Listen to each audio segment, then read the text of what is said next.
Have you ever wondered how we actually know if a new drug is safe, or if that scary health headline you saw online is for real? Well, today we are pulling back the curtain on the hidden science that answers all those questions. We're talking about biostatistics. I mean, really think about it. When you see a news report talking about a huge medical breakthrough, or maybe a warning about a new virus, what's behind all that? It's definitely not just a gut feeling.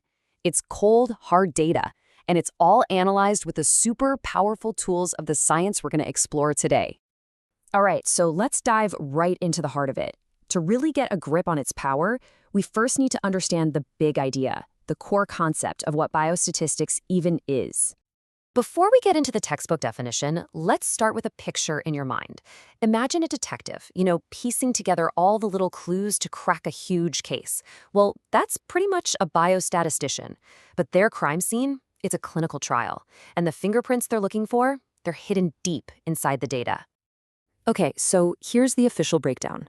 Biostatistics is the science of taking all this messy, real-world health data and turning it into a clear story.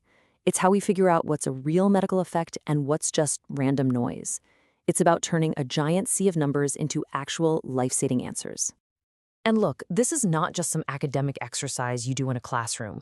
Biostatistics is an absolutely critical weapon in the public health arsenal. So let's take a look at its role out there on the front lines of medicine. You can think of these fields as a team. So you've got epidemiologists, they're the boots on the ground out there tracking diseases.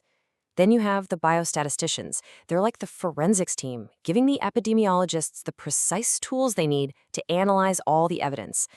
And yeah, data science is this massive, huge field, but biostatistics, that's the specialized toolkit custom-built for the tricky business of human health.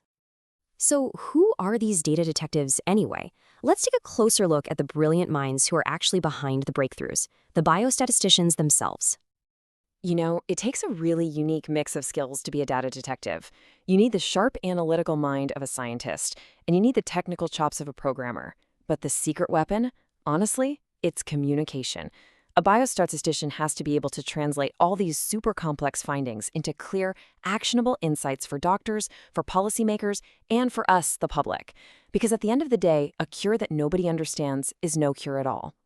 So does that sound like your kind of challenge? Because this isn't just a job. It's a super high-impact career right at the intersection of data and human health. Let's break down the path to becoming one of these professional data detectives. The road to becoming a biostatistician is really a journey of getting more and more specialized. It usually starts with a really strong foundation in math or statistics. From there, it builds up to a master's degree or even a PhD, where you truly master the specialized tools you need to tackle the biggest challenges in public health. And here's the bottom line. This kind of expertise is in huge demand.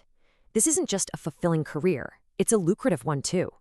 That number you see right there, that's the average salary for a biostatistician in the US. And it's a really clear sign of just how critical these skills are to the multi-trillion-dollar healthcare industry.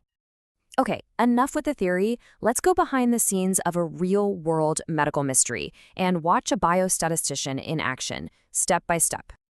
Every single investigation kicks off with one question.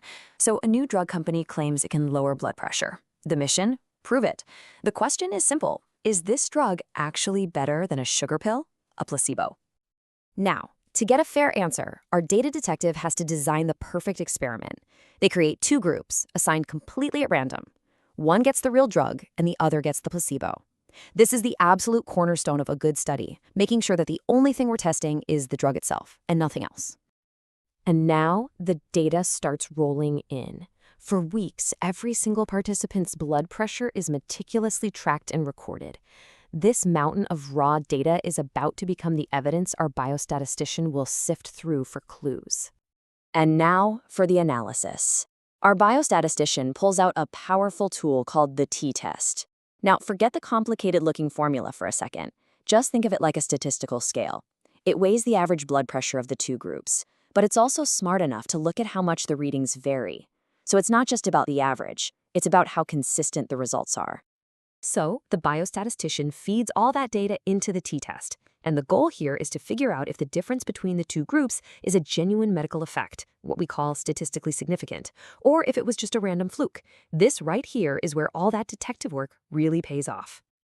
And the results are in. The data paints an absolutely clear picture. The group that got the new treatment has an average blood pressure that is significantly lower than the placebo group. The evidence is just undeniable. And just like that, the investigation comes to a close. Thanks to this rigorous analysis, we have a scientifically backed answer. The drug works. And this isn't just a win for our data detective, it's a potential breakthrough for millions of patients. From developing new vaccines to trying to predict the next pandemic, biostatistics is right there at the heart of it all. It really makes you wonder, what life-saving mystery will these data detectives crack next? If you enjoyed this deep dive, go ahead and hit that like button, subscribe for more explainers like this one, and let me know in the comments what topic you think we should tackle next.